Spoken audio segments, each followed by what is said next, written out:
хөлсгөө хөдөлмөр буюу одоо энэ гэрт зарцуулж байгаа цагт бол эмэгтэйчүүд хамаагүй их цаг зарцуулж байгаа. За тэгээд энэ талаар ингээд нэвтрүүлгээгээд ярьсан чинь бол ерөнхийдөө одоо нэгдүгээр эмэгтэйчүүд бол их баяртай үлээж авч байгаа. Эрэгтэйчүүд бол жоохон шоолох маягтай.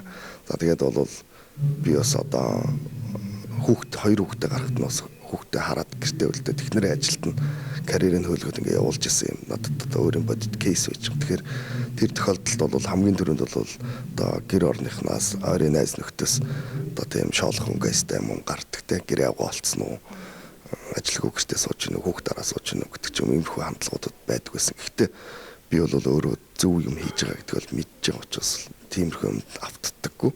Тэг яг нь ер нь бол гендерийн асуудал эрэгтэй хүн яриад явж байгаа нөхөр хүмүүс бол жоохон шоолонгоо гайх маягтай хүүхнүүдийн асуудал шийдээ явж байгаа юм гэдэг ч юм уу өөрсдөө нөгөө буруу ойлголттой, дутуу ойлголттой мөртлөө тэрэн дээрээ одоо суурилж миний хийж байгаа ажлыг одоо дүгнэх, даапалах, шоолох юм өнгө айс бол харагддаг.